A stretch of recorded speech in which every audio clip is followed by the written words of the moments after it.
The opinions expressed on the following audio program are solely those of the host and the guests. Burner Podcast is an independently produced, not-for-profit show and is not associated with the Burning Man organization or its subsidiaries. The views expressed are not representative of the entire Burning Man community and are presented here for entertainment purposes only. In short, calm the fuck down. It's just a podcast. All right, it's episode number 129. It is 148 days till the man burns as of this recording. Today's episode is going to unfold for me in real time as it unfolds for you. I've been on a real adventure of surfing the waves of intuition and flow this past year, and I think the interview you're about to hear is a powerful manifestation of exactly what I've been exploring. I am right now at this exact second in Playa del Carmen, Mexico. For those not familiar, it's about an hour from Cancun, and it's about a half hour south of Tulum. Is that right? South of Tulum? Okay. I'm checking in with my guest to make sure, because I don't really know the geography here. If you're listening to this show, chances are very, very high that you are very aware of Tulum, which has become a burner global hotspot in the past couple of years. Obviously started before lockdown, and then lockdown happened. I'm down here half for work and half for play, as per usual. And I brought my recording equipment with me because some plans had been made to record an interview with a different person than the one that you're about to hear. Those plans fell through, but then the waves of synchronicity gently land upon the voice that you're about to hear as I got to meet DJ, producer, world traveler, and 11-year burner, Retta Bricky. Just happened to be hanging out this pizza joint that I stumbled past. And as we happened to be making our way to a happening on the other end of Playa del Carmen's most happening area, the Fifth Avenue. That Fifth Avenue, is that what it's called? Again, yeah, he's nodding yes, I'm correct. My very much not a burner friend, Dave, who lives in who has an Airbnb here, that's where I'm staying, had started chatting with Retta and called me over. And 24 hours later, here we are recording this episode that you're hearing right now. Retta was born in the French Algiers and raised in Paris. He was based in New York City and has been traveling the globe and collecting all kinds of fabulous stories that are just begging to be shared on a podcast. Retta Bricky has been playing at festivals and making the international DJ stops like Dubai, Brazil, and Miami. He has not corrected me yet so far, so it sounds like everything is fairly accurate.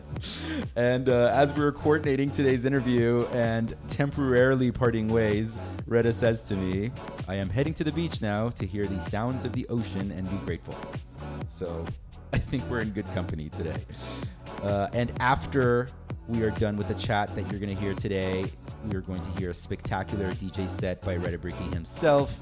This was a sunrise set recorded at Bubbles and Bass, Burning Man 2017. That's coming up after today's chat. So let's just go ahead and get into it. Today's episode, I'm actually really geeking about this because I came up with a name for this episode like the last time I was in Playa del Carmen for another podcast that didn't happen. But today it's just like, it makes complete sense. It feels very appropriate. Today's episode is entitled From Playa to Playa. I go by Mr. Arash, even though nobody calls me Mr. Welcome to Burner Podcast.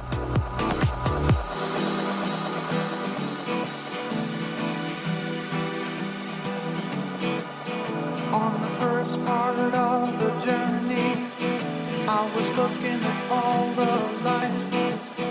There were plants and birds and rocks and things. There was sand and hills and rain. The first thing I met was a fly with the balls and the sky with no clouds. The heat was hot and the ground was dry, but the air was full of sound. I've been through the desert on a horse with no name, and it felt good to be out of the rain. In the desert, you can't remember your name, 'cause there ain't no one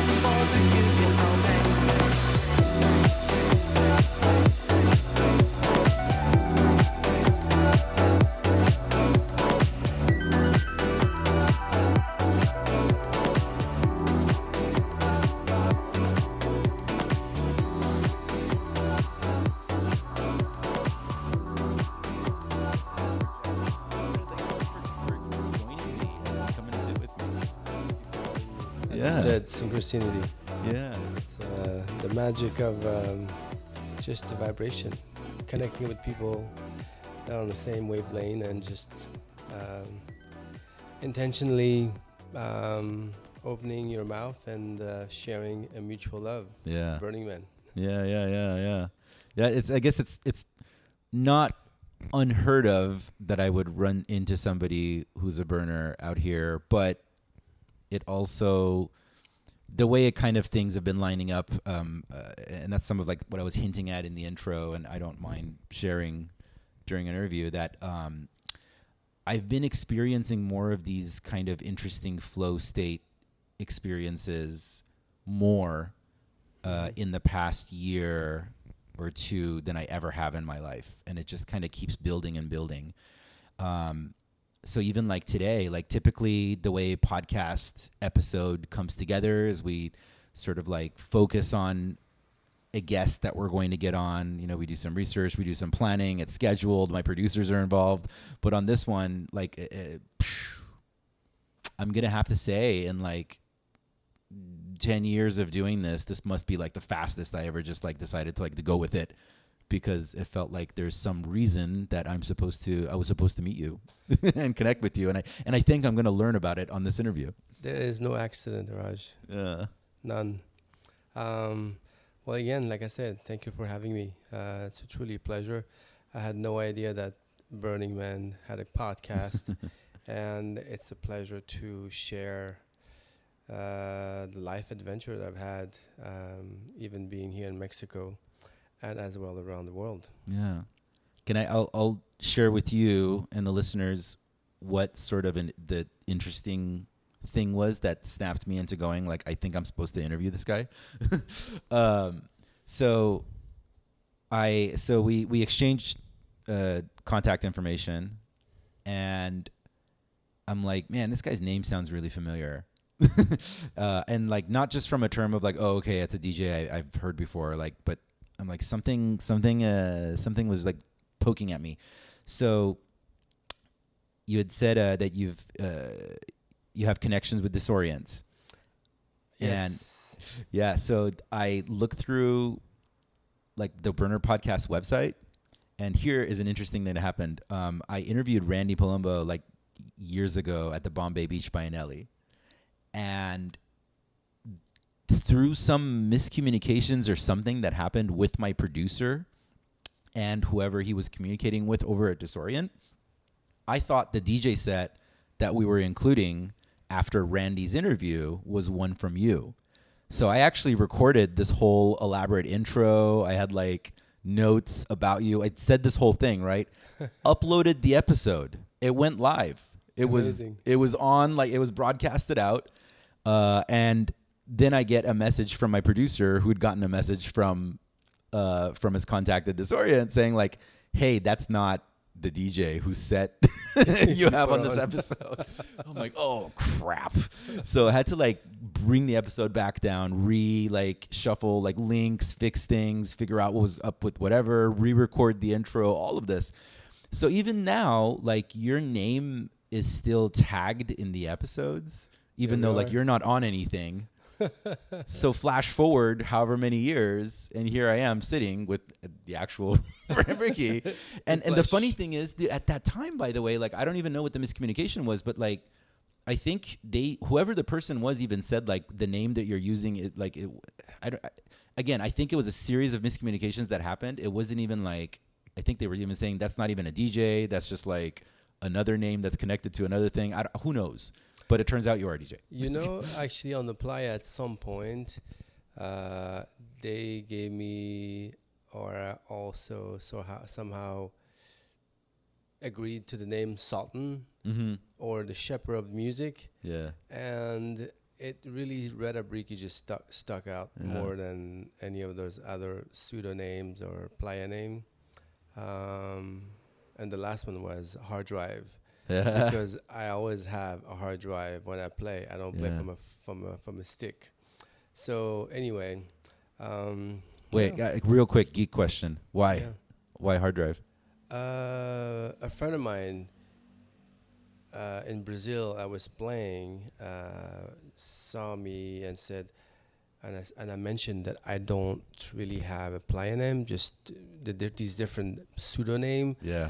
And as I'm speaking to her, I'm holding in my hand this hard drive, which I was about to plug in the CDJs Yeah. to start playing. She said, "I got your name." I said, "What is it?" She says, "Hard drive." Nice. And I'm still called by my Yeah. first name. Yeah. So, So Reda Briki is French Algerian. okay.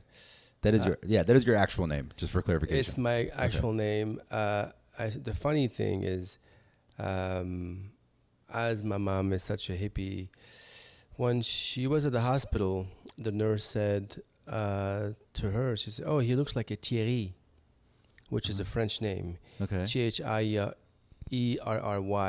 And my mom wrote it on the birth certificate. Right. So on my papers, French document, all my French document, it says Thierry. However, when I went to spend time with my grandparents in North Africa, Algeria, they basically just named me Reda, and Reda stayed.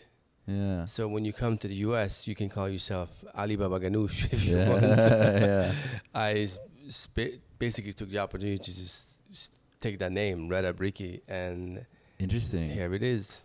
Yeah, my full last name in Iran is like Afshari Nejad, but a lot of the Afshars, when they moved to the United States, they just like got rid of the extensions because there was like Afsharzadeh, Afshari Nejad. There's like a few different Afshars. So like, yeah, you can do that. It's like a little rebirth. Yeah, exactly. So how old were you when you relocated to Paris? Let's see. Let's go back to the beginning. Yeah, French Algerian Let's Paris. go back to the footsteps of the storytelling. It's born in Paris. My mom was young, and I would go spend a lot of time in Algeria. And my grandparents said, "Why don't you send him here? We'll take care of him for a few years, and so he can learn Arabic."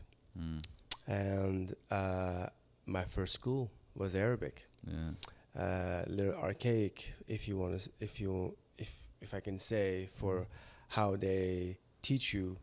Very strange. However, it's just traditional. It's old, and it's how The teaching style, you're saying? This teaching style with a What was different about it? with a 6-foot bamboo stick. Okay, yeah. That style. With negative reinforcement. Exactly. Yeah. And Yeah, I went to school in Iran. Yeah. so there's some kind of resemblance somehow, somewhere.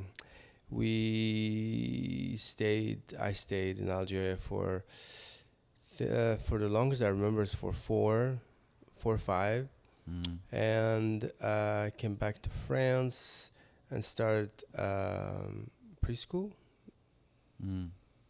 and would go back every summer for 2 months to Algeria, and spend time with my grandparents, where I was exposed to some amazing music, because my grandparents were always invited to weddings, and weddings in Algeria are not a day or two, they're a week. Yeah. So it's festive, it's beautiful, it's grand, it's colorful,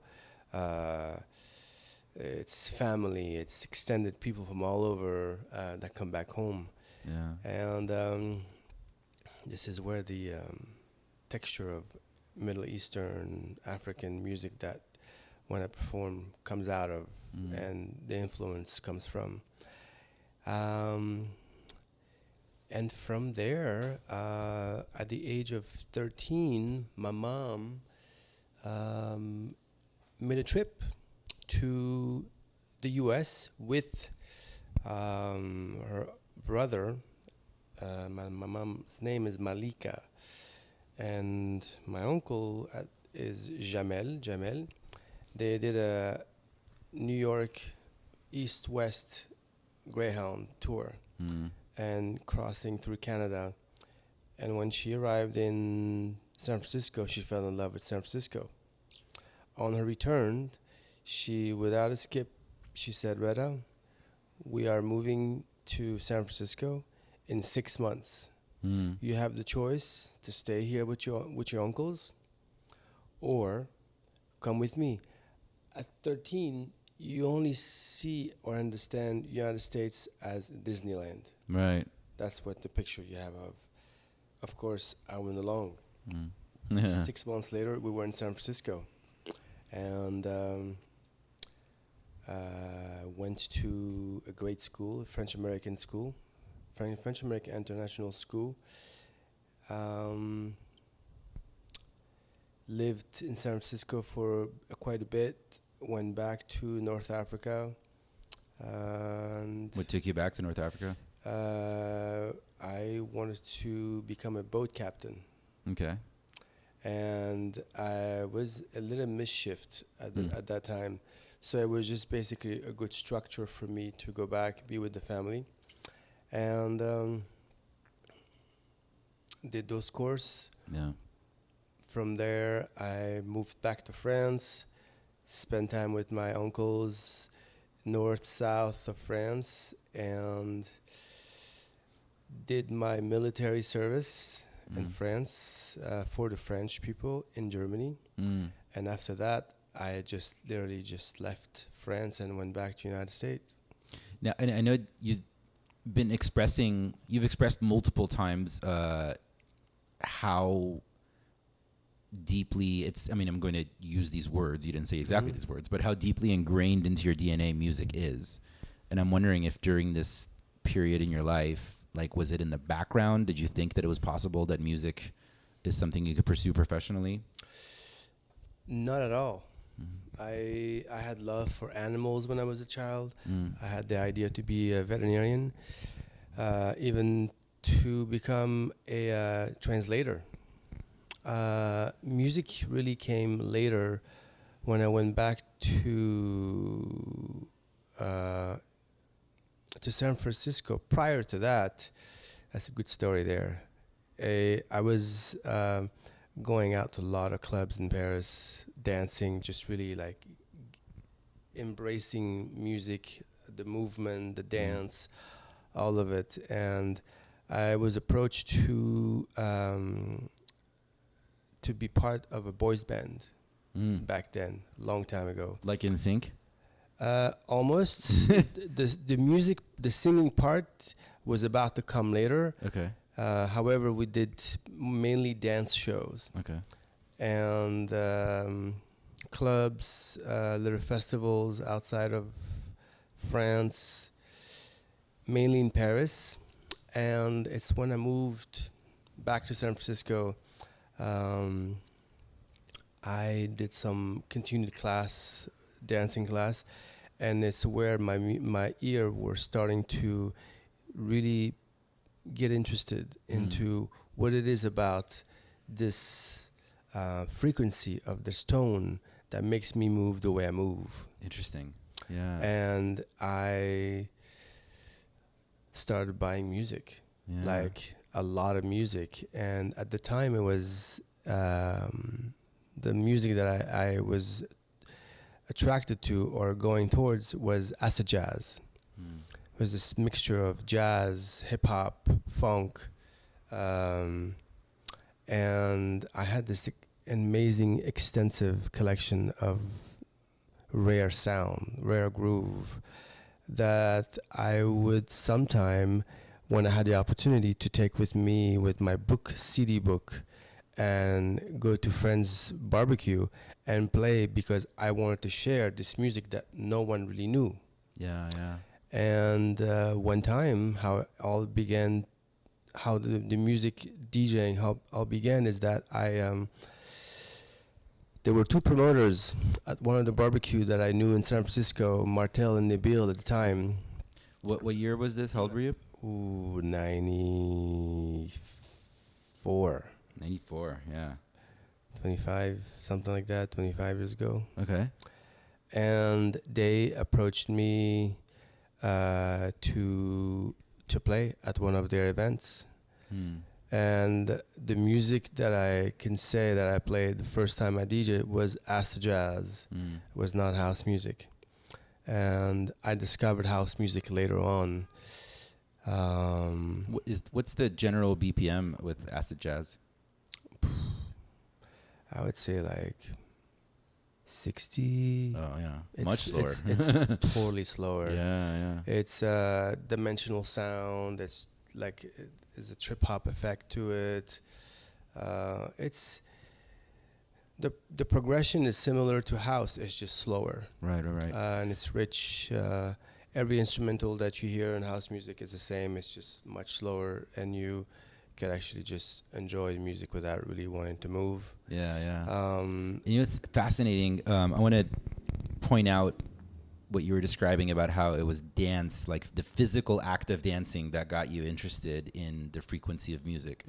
From a decade of interviewing different artists in different forms, that's the first time I've heard that usually people get into music. I've had various different stories of DJs that discover like whatever form of music they're in based on like for example, I don't know, Mikey Lion from like Desert Hearts, he described that he was really into hip hop and he liked Wu-Tang Clan, and then he kind of like started stripping away like the rapping part of it and then got into the bass, and then eventually ended up in house music because he kept kind of stripping away the parts of it, right?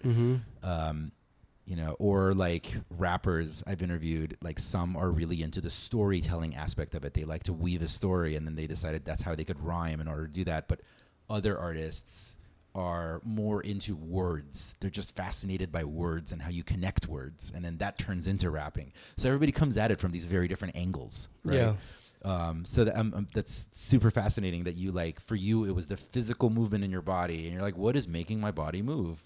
It's really like I had the question to myself, what is it about this tone? And I had no background of relatedness about the music. I just was attracted to the tone and then the frequency, because they were low tones. And then my ear just was searching for that frequency, for that tone. And that's so interesting. It was amazing, and then really looking for that as well, storytelling while you're looking for that tone, and discovering these great labels, Ninja Tune or from the UK, or these various companies that put out these great compilations. And one that really kind of like band that had me like really re-question the whole acid jazz was Massive Attack back in the days, and Morchiba and Portishead. Just like, you're like wondering how is that sound possible? And continue your story in San Francisco too. 1, 2, 3 goes on to discovering Tweaking Record on Lower Haight, and starting just to dive into the records, finding out about Masters at Work and all these other Naked Music and all these great labels that just were a stamp footprint of the music and are still today. Was Naked, is Miguel Miggs involved with that? Miguel Miggs. Yeah. Good old friend. Yeah, I photographed him when he was he had a show in San Diego. Been a big fan for a very long time. Yeah, he's one of my favorite people. Just humble. Yeah, just is not looking for any, title of any sort. He's just himself. Yeah, that we were hanging out after the show, like a bunch of us who were involved with that event, and it was fascinating to watch the energy around him, because there were obviously, I'm going to call them fans that were hanging around him, really wanting his attention. And he seemed not to grasp that the way they see him. Yeah. And he's been such like a big name for such a long time. And it was really interesting to observe that. Like he had not lost himself in whatever that image is that the fans had of him. Mm-hmm. Yeah. I have an admiration for most of the artists that are humble. Do what they do because it's love. It comes from a space of love, and have not gone towards the ego side. Yeah. And are just, each time I see them, they're just the same people, and it's like, thank you. Yeah. You know, Yeah. it's like a mirror. Thank you for being who you are. Yeah. So yeah. tell me more about sort of the how your relationship evolved with music. So you're in acid jazz. This is And then discovering deep house, naked music, the various labels around the world. this is all happening in San large, Francisco. All in San Francisco. And more I buy, more I was still working with Nabil and Martel at their venue, where they were having these supper club events. And slowly I started to get more into house, deep house, jazzy house. And that time, someone that I liked and admired was Kevin Yost. Very good. He was just this very gentle, deep orchestra house, but made it with just such a finesse that I enjoyed. I was even listening to a track the other day. I'm like, what a beautiful song. Yeah. And continued on buying records from wherever I could. You know, there was BPM, there was Tweakin', there was a bunch of stores in San Francisco where we went. And at some point,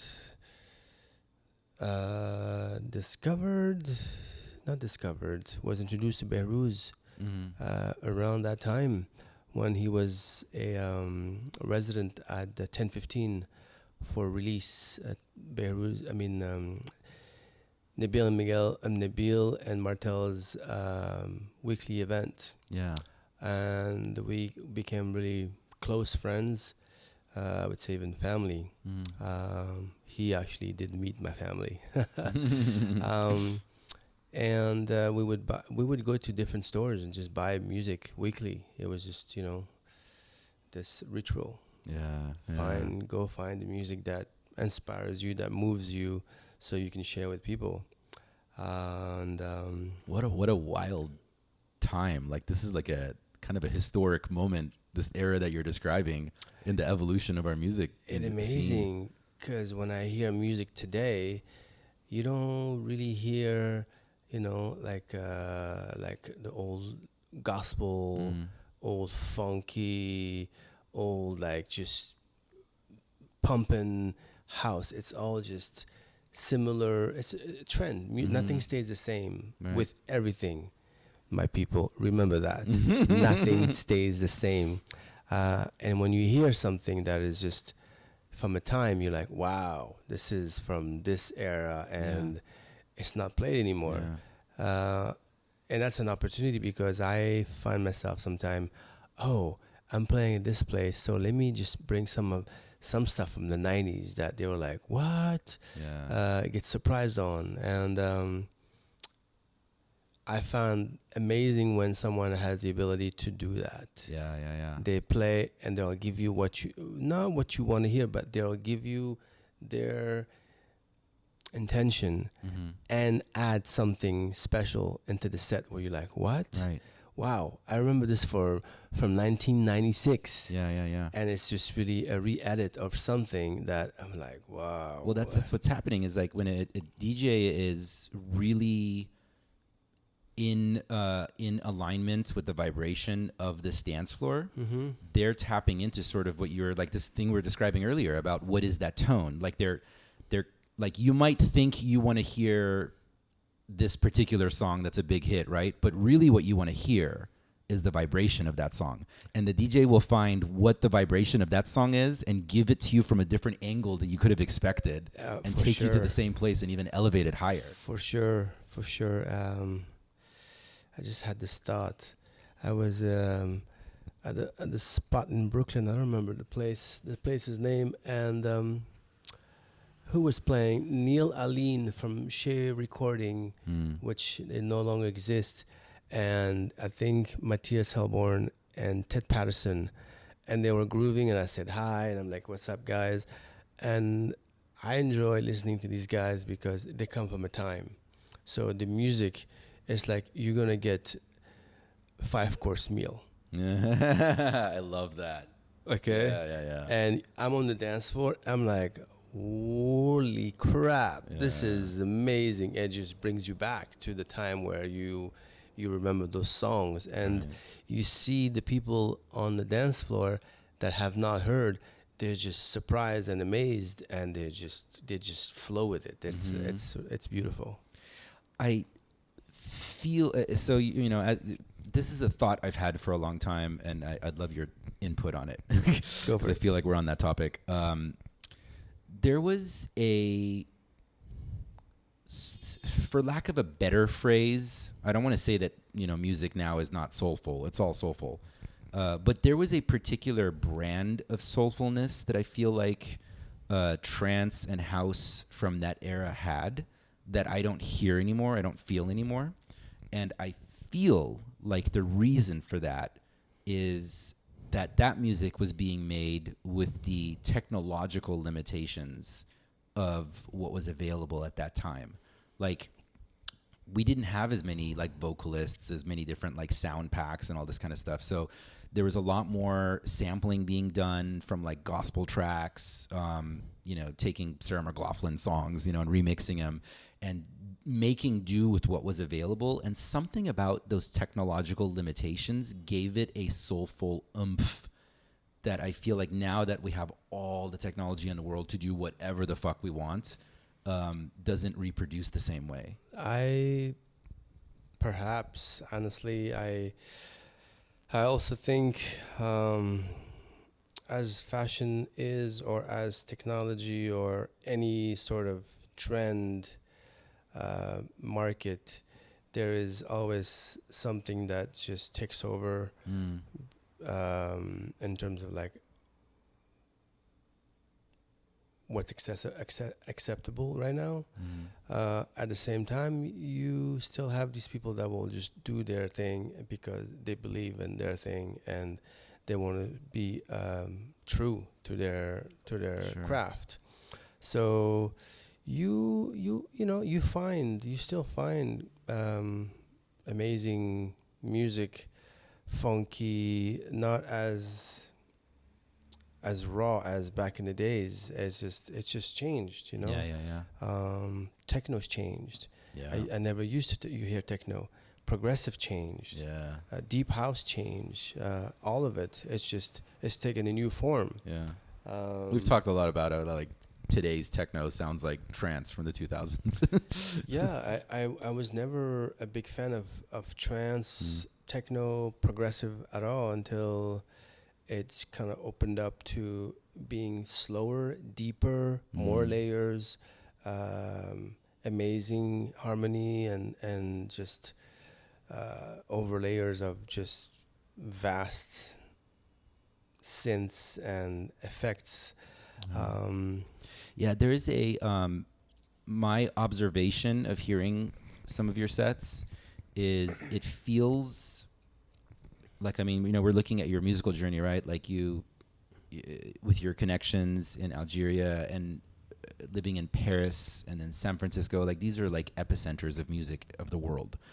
And there is a kind of like floating energy to the way that the storytelling in your sets develop. And I'm like wondering sort of are you kind of just feeling it through intuition, or are you like intentionally thinking about how to tell that story? That's something that I create the mood depending on the time of that I'm going to play, and these days I do my best to find the tone and frequency that I know do certain things magical to people's being. Some sound shifts, organs heals, as some people do gong bath or sound ceremony. I've had a couple of those, and I know what it's done to me. So when I play, I don't intentionally always want to go there. However, the tones and sound that I put together end up being around that realm of frequency. And I can play hard. However, I will look for something that just still delivers that harmonious frequency. So let's go back to San Francisco. I'm assuming you're aware of Burning Man in the late 90s while you're there? Yes. Okay. But you hadn't attended yet? I had not, and it was interesting. I wasn't given enough information, actually. Friends told me, I'm going to Burning Man, this crazy festival. I'm like, you know what? These guys are just all going to go on a high spree of dropping a bunch of stuff in their mouth and it wasn't really my cup of tea at the time. I heard about it, just wasn't given enough information. And it's not until I moved to New York, also for a music career, that I had a lovely girlfriend at the time, already Paradiso, that took me to Burning Man. She said, we're going to Burning Man together. And that when was did you move to 07. New York? 07? Okay. I moved to New York in 2000. Okay. To follow the music career? The music career, because in San Francisco I just played a little bit everywhere, and I was just at the cross point where I'm questioning myself, do I just keep on doing the same thing over and over, or explore other city and grow? And that's what I did. And what did New York do for you as an artist? I discover a new force, a new energy. New York is much faster much faster than the West Coast, as you may know. Absolutely. And things move faster. There's higher energy. There's always something going on. There's always an event going on. So I was playing pretty much everywhere and enjoying it, loving it, and meeting amazing artists, singers with whom I did various projects, and traveled the world from there, because it was easy to go to Europe from New York than San Francisco. And did your time in New York evolve your sound? It did. Okay. It's a good question, because I'm now remembering to it. I went to a progression, to a soulful house, to then progressive, deep progressive, and now it's really my sound these days is very deep, tribal, layered, and I don't go above 125 BPM. There was a time when I would go to 128, and I'm like, how did you do that? But it did happen. So it's you just learn from it, you know. Now it's 116. I'm happy. 120. Once 116, 18. It's just all depends on who's in front of you. And I think I'm witnessing a lot of people enjoy this lower BPM as in just fast BPM. I think Sasha played a party in celebration of God, what was this? Is a movie, Train Spotting. Train Spotting 2. He played an event where the direction was to play all music from the era of that the movie takes place in. And his first thought was like, man, everything was so much faster. Like we were all playing such faster music back then. Yeah. What was the deal with that? It's just a different time, you know. Yeah. I think the production was done fast, so you just got into it. You know, you play 124, and then you start getting to progressive, and the production is done at 126, and then 127, and then you're like, do I want to go that fast? Yeah. And you just get into it, and then all of a sudden you're like, boom, there's a stop, and you're like, I don't really enjoy that anymore. Yeah. These big synths, this be like same chord, is just similar stuff that wasn't inspiring anymore. Yeah. As you probably know, I as many artists, before I play something, when I hear it, it needs to inspire me. Absolutely. If it moves me, I know it will move anyone. Mm. And since coming from dancing, so I know if that touches me, it will touch other people. Yeah, yeah. So Burning Man, you go to your first one. You said what, 2007? You said? Yeah. Okay. And my reaction was, what the fuck, and who are these people? Yeah. I was just, this is like just like, you know, you question like, how did this exist? Yeah. Where did this come from? Yeah. At the same time, joy, because you are in a playground of adults. Mm-hmm. It's like toys for kids. What's the store? Toy for kids, toys for grown-ups. Those So, programs, yeah, yeah. and you just see people's imagination Yeah. at work in front of you. You wake up in the morning and you see a sailboat, a 45-foot sailboat, just floating, and you like pause and question yourself, where else in the world will I ever see that again?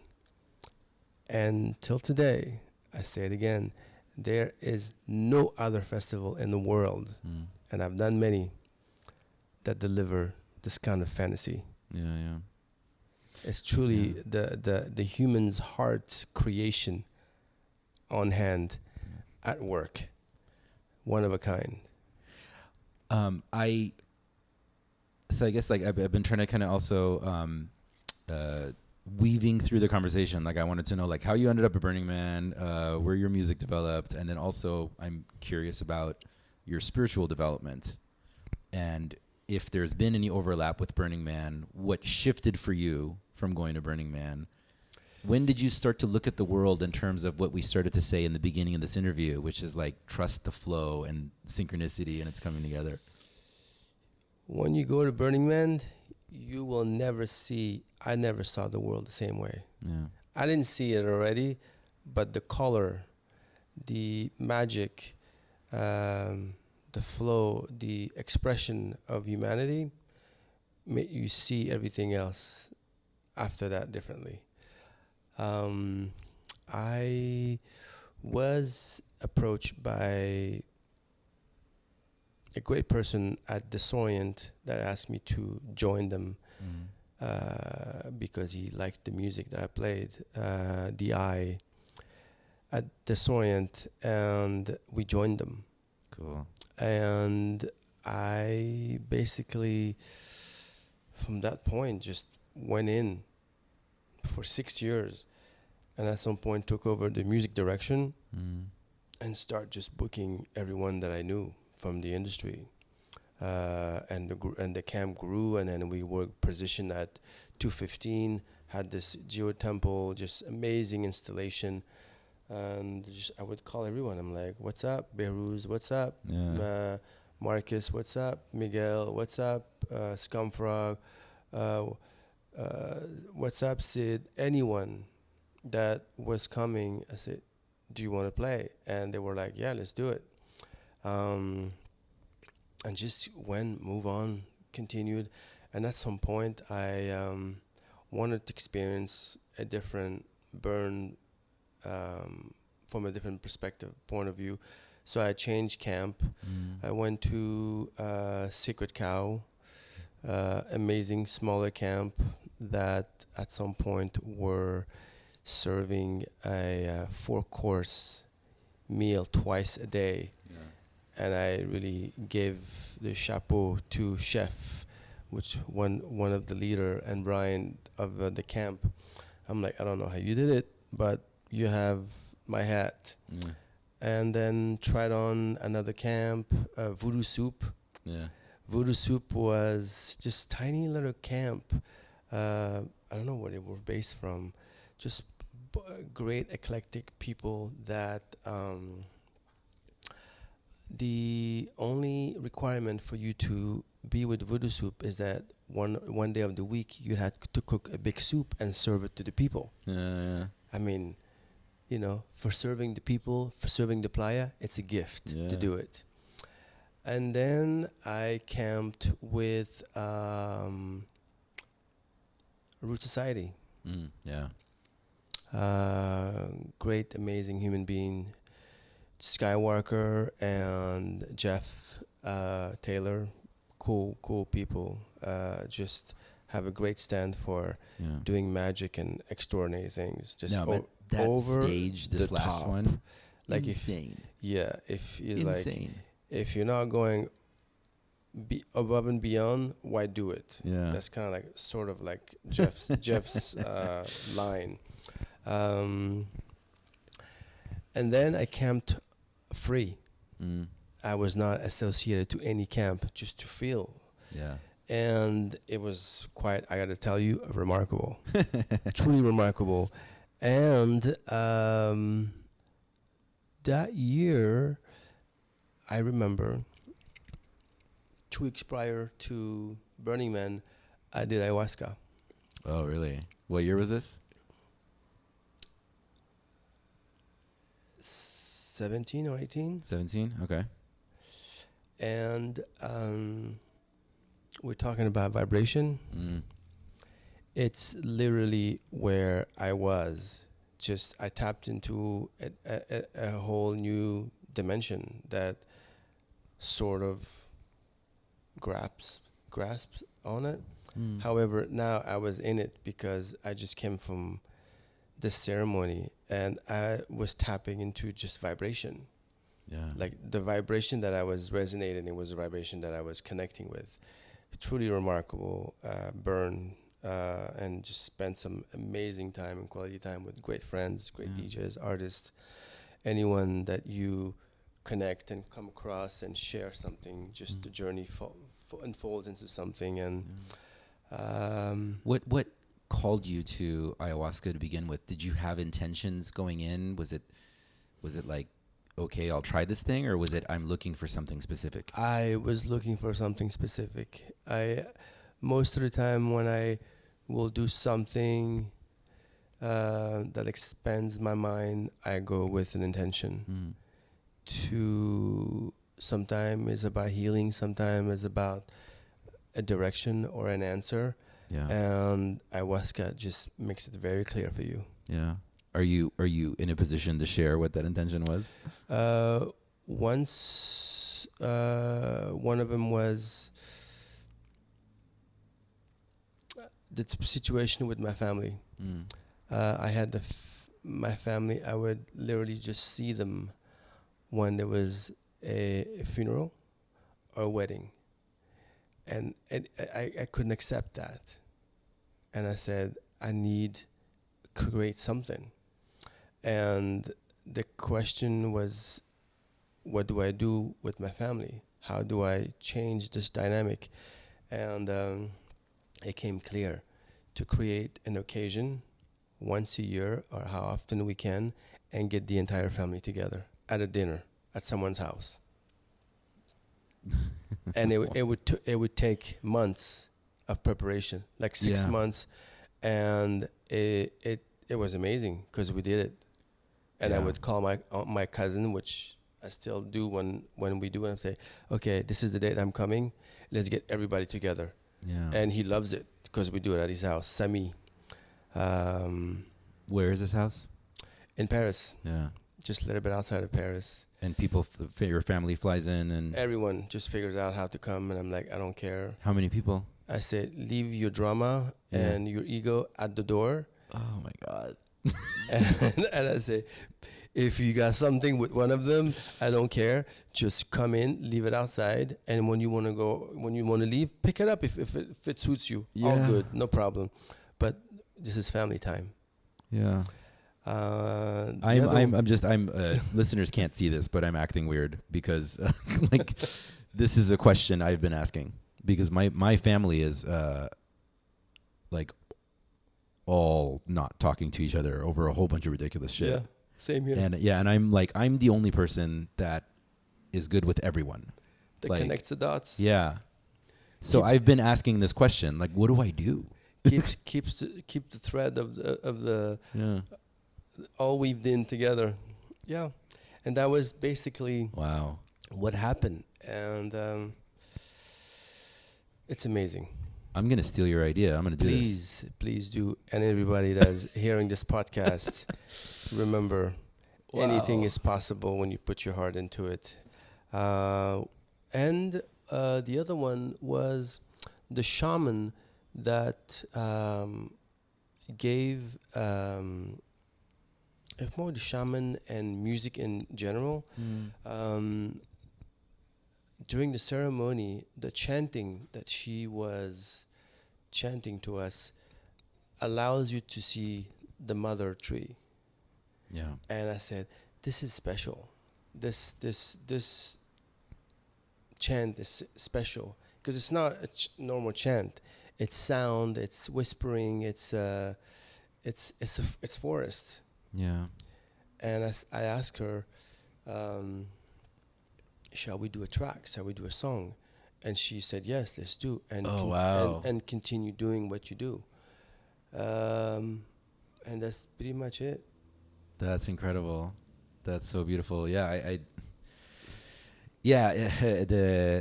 I've had some of the ayahuasca ceremonies that I've partaken in have just absolutely spectacular music. You know, that just goes deep into your soul, and it is an ethereal, euphoric, spiritual experience on a level that, you know, it can't be articulated. Like, we try. That's what we're trying to do all the time when we're creating art, is we're trying to get a snapshot of whatever that thing is that we're feeling in that moment. It's like explaining to people what's Burning Man. Yeah. I tell them, I can't explain you Burning Man. I can tell you my interpretation. Right. You know, I said, however, I said, this is literally personal, because what you see and witness is beyond of this realm. Right. It's like someone had this amazing idea to bring the creation out of humanity at work. This is what it is. Yeah. So telling what's ayahuasca to people, like, it's the most profound natural drug, natural ceremonial that enlightens you, illuminates, and opens your chakra, your dimensional visual to another level. Yeah. If you want to heal something, if you want to find out who's your spirit animal, or go deep into dimensional that you hadn't had in the past, it's truly a gift that you will give yourself Yeah. doing ayahuasca. Have you historically, and do you consider yourself to be more like a logical person or intuitive person? And has that shifted at all? Logical in the past, now more present, conscious. So it allows me to be present to space and to choose to interact or not.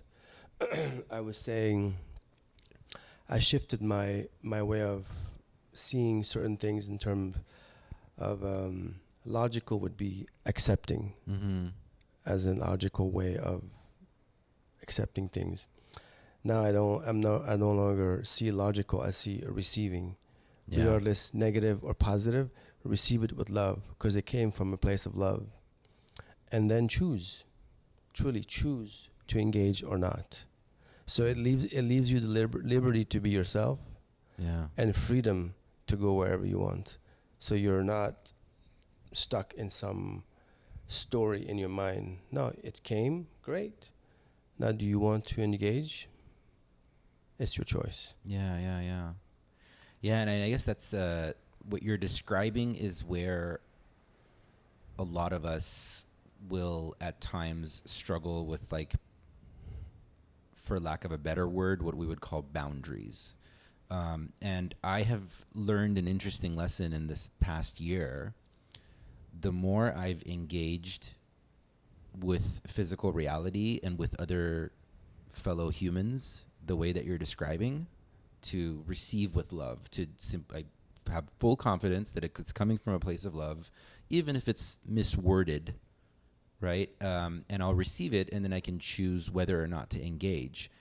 And then it just becomes a lot easier. I don't have to put up, I'm doing the quotes here, like boundaries. Like, I don't have to put up walls in order to somehow stop it from coming at me, because now that it's coming at me with me having this clarity of why, like where it's coming from, it feels easier to simply choose not to engage without pushing back, without forcing.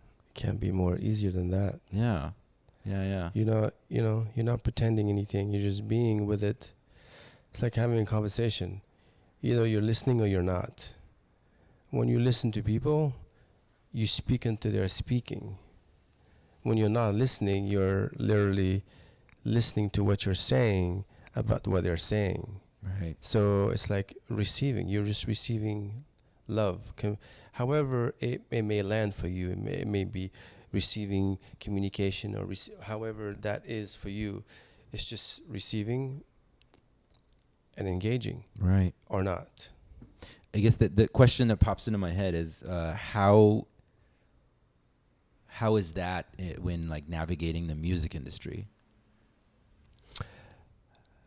It's a good question.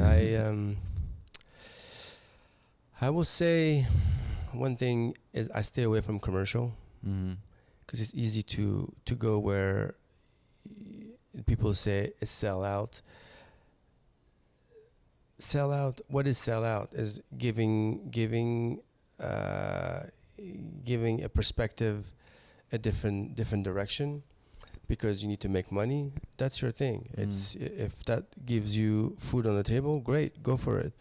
I stay true to what moves me, what inspires me, and yes, there is music out there that is commercial that is great. However, it is not the journey that I want to embark in to play it when I do at shows. So I just stick to a quote that Beru said is honey on the lips. Yeah. It's just that sweet music that just is amazing. It's like it inspires you to play it because it's rich with everything. Honey on the lips. Honey on the lips. It's like that's a very Iranian way of saying something. I feel, yeah,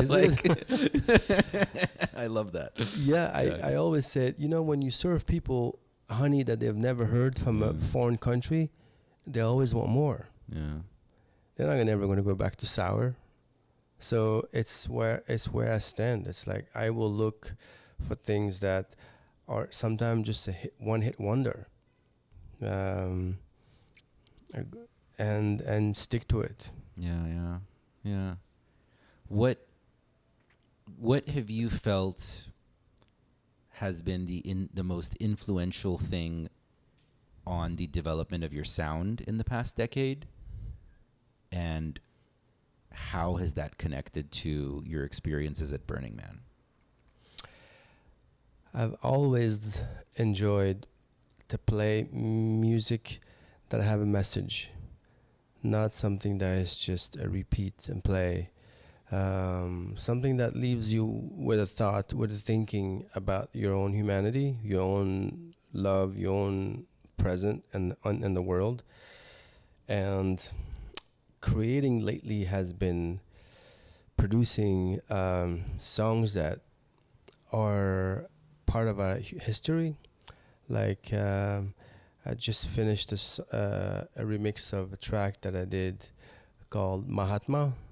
It's basically an homage to Mahatma Gandhi, and it's just, for me, people that have done something above and beyond in their life, however the history may be to different people or listening, that's their thing. It's just what I was left with when I grew up, what he did for India, that inspired me to do a remix of him. Another idea that has come to mind is the song by Foreigners, I Want to Know What Love Is. Yeah. It's just, when you hear it, you're like, you want to know. Yeah. I want to know what love is. Yeah. I want you to show me. And you like, that just, there's just love in it. Yeah. There's honey on the lips. Yeah. There's just honey. Okay, I want to ask this then, because can you define love? Or do you have a working definition you work with? I see it as accepting the person for who they are and who they're not. Yeah. Without, Yeah. the other way is unconditional love. Yeah. There's no because or how or if. No, it's just openness and be okay with what it is. Because at the end of the day, it's always going to be okay. It's how you have your own dialogue, of own interpretation of whatever it is. As long as you have consciousness, presence, that it's what in front of you, and you can accept them for how they are and how they're not, you're golden. Yeah. You don't have to twist and turn. Yeah. It's just, you choose that. Choose it freely because you can. Yeah, I'm reading All About Love by Bell Hooks right now, and the definition that she's working with is, let me see if I can remember this right. The unconditional investment in the spiritual growth of oneself or another. So I think it's kind of like a remix of the same thing that you're saying, like this sense of being completely okay with how a person is or and is not, and that's where a lot of families, like, we kind of fuck each other up because we're invested in how we want the other person to be rather than how they are and what they need in their growth. Yeah, let go of the control and just be okay that it's going to be okay at the end of the day. When there's nothing to control in the first place. But yourself. How many years have you done your family event? 3 years. 3. So people, like family members, put aside some of their differences and came and said, "I'll just tolerate you for." You have no idea. You have no ideas. It's which is the beauty of it. Last time I was with families and Gigi, and I was talking. Sami's wife, Jihan, and I said, I was just present to the family photo that we just took, because it's not a photo we've took in a long time. Yeah. And I was like, can you imagine? This is the product of our intention. Yeah. The whole family, most of the family together. And I was just taken, humbled by it, not expecting to do that, just like, wow, we're together, eating, having an amazing time, dancing, and that's what we left with. Do you have any advice on how to coordinate? Like, what was a lesson learned from this experience on how to do it right? I will say, find someone in your family that you can count on. Mm-hmm. And make a list of who's going to call who. Choose what you guys going to eat. Set the date, and just be in communication with your family member about what works and what doesn't work, and just take action. I want to go back to a question I was asking earlier that's totally not on this topic. How has your experience in Burning Man affected your musical development? At Burning Man, you hear wonders of music, and you also discover artists that you know by name or by streaming their music, playing live. So your ear just catches up. First, you lean on your frequency, on what attracts you, and you hear different sound. So that definitely has an impact on how you want to grow your own sound, evolution. Yeah. And That's where you got to push ideas in anything. 100%. And I have to say, Burning Man is probably one of the only place that I will play certain music only at Burning Man because the layout. Interesting. It's just open. Some of the music I don't think is meant to play in a club, just because how the layers, how the reverb, the echo. It's just wide. So literally, like playing out in an open desert affects your decision on what songs you're going to play versus a club. I have some music that I will probably never play in a club. Wow. Just because it's to me, my understanding and my perspective of it is just big. Yeah. It has to be in a giant space, open. That is so fascinating. Yeah. It's like a movie that, you want to watch a Christopher Nolan movie on your phone. It doesn't work. Yeah. It's like that canned sound doesn't do justice. So when you hear some time, I'm like, whoa. It's just, that's made for Playa at 4 o'clock in the morning. That's incredible. That just got me excited about going back to Burning Man. Yeah, it's happening, huh? Yeah. It's amazing. Who's coming? Well, anybody who's listening to this show. It's amazing.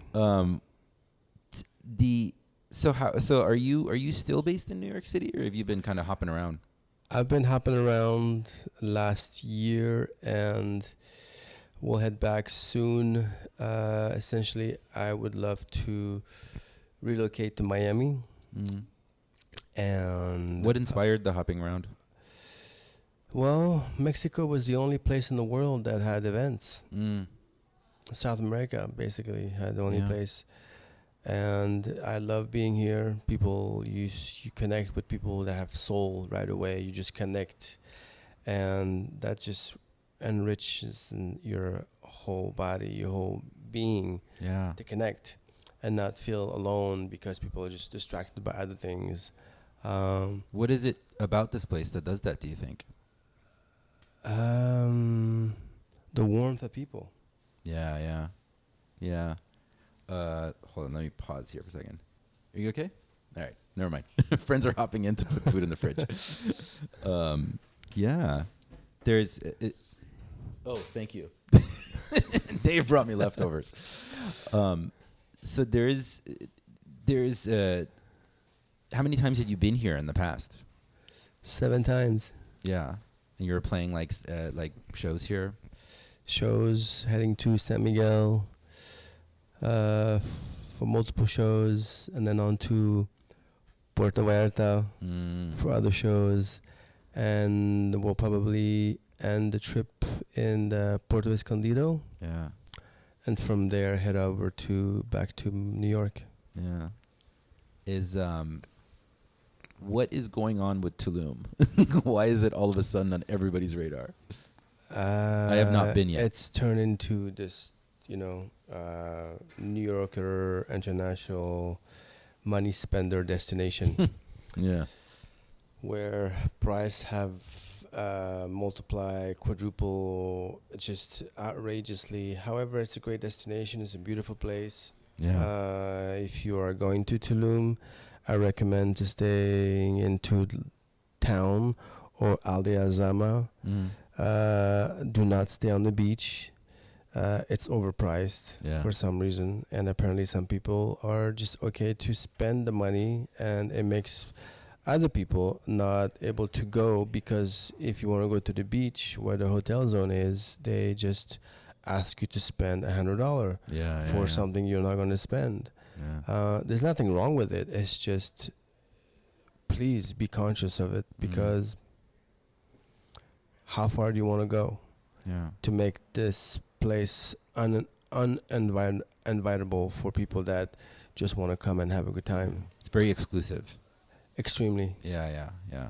And so it makes the price for any event at over $100 when you have people in town that don't want to spend that. Yeah. Um, But you like Playa del Carmen. I'm here for now. I enjoy Playa del Carmen because I'm just spending time producing, and I think it's wherever I find a place that I could just be calm and then just focus, I can produce. Tulum, it was very distractive. Yeah. So you're spending a lot of your time here producing music and then like playing shows and and going out to the ocean and being thankful. Being grateful for what I have, what I don't have, and what I will have. Yeah. That's really cool, man. Yeah. So ocean does wonders. It really does. Yeah. No, I was spending a bunch of time in New York this past couple of years, and definitely like really missed the ocean in Southern California, and like seeing the palm trees. And I know it's possible to hop on the subway and go out to the beach, but just something just doesn't happen when you're in that New York energy, and I couldn't quite put my finger on why that was the case, but it just kind of felt harder. I mean, in 21 years, I probably went to the beach twice. Yeah. Rikers Island. It's not really inviting to me. It's brown, dark, and nothing makes me want to go swim in that water. I never made it out, so I have no idea. Yeah. So here we are, and Puerto Vallarta, Puerto Escondido, and who knows, maybe Spain after. We'll see. I don't know. Yeah, being here this trip made me decide I am going to actually focus energy on learning Spanish. I speak about as much as like the Southern Californian speaks. Está muy importante. Yeah. Yes, sí. I can say hablo muy poquito español, which, by the way, over here they just mean, okay, shut up, you speak English. Like don't waste my time with your poquito español. But I really. It was from interviewing Igor Meriwan, who's the founder of Ibiza Sonica Radio. He inspired me to want to go out and spend like I really want to go live in Ibiza for like a month, like in the off season. I want to go have that experience. You'll love it. Don't stay in Ibiza. Live outside Ibiza, and you can always go into Ibiza for the party. But you it's mean beautiful. off the island? In the island, Yeah. However, not in town. Outside the town, you will find heaven. Yeah. Because the weather is already beautiful. Yeah. And it just makes everything magical. Yeah, I mean, I remember the first time I went.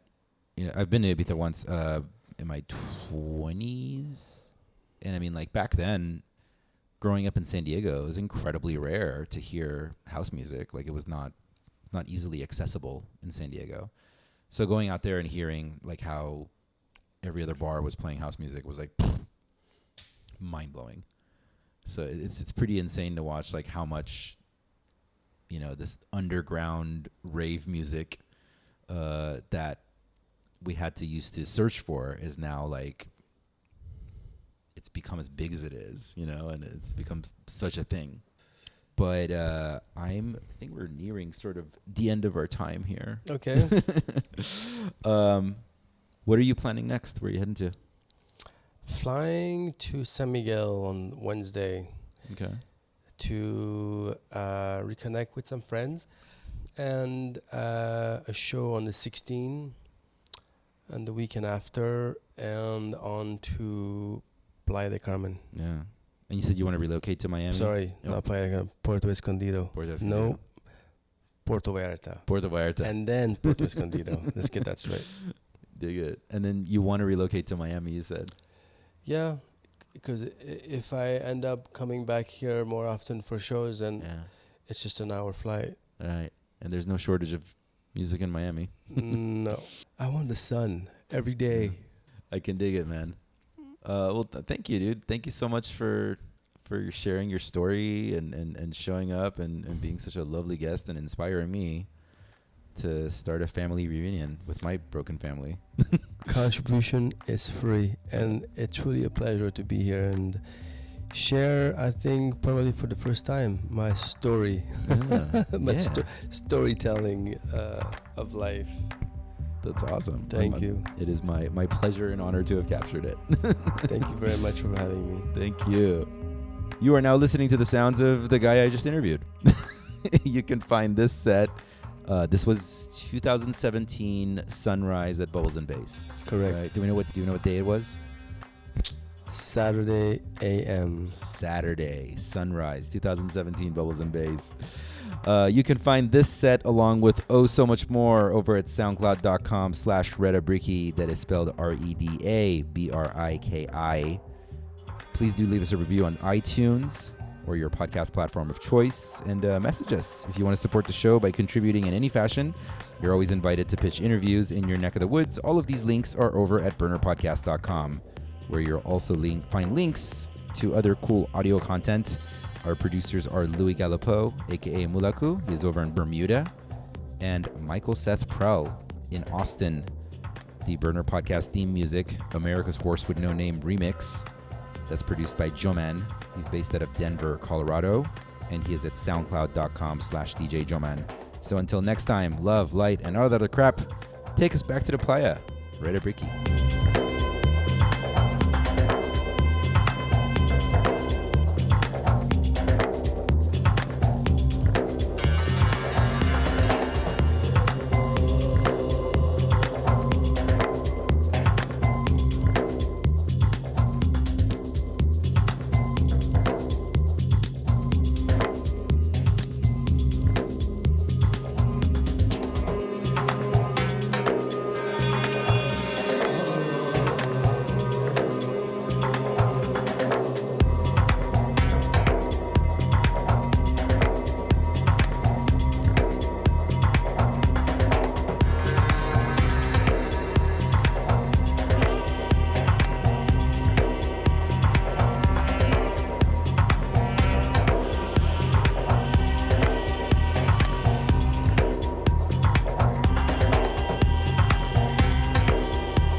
Do not go gentle into that good night.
Do not go gentle into that good night. Old age should burn and rave at close of day. Rage, rage against the dying of the light. Though wise men at their end know dark is right, because their words had forked no lightning they, do not go gentle into that good night. Rage, rage against the dying of the light.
burnerpodcast.com.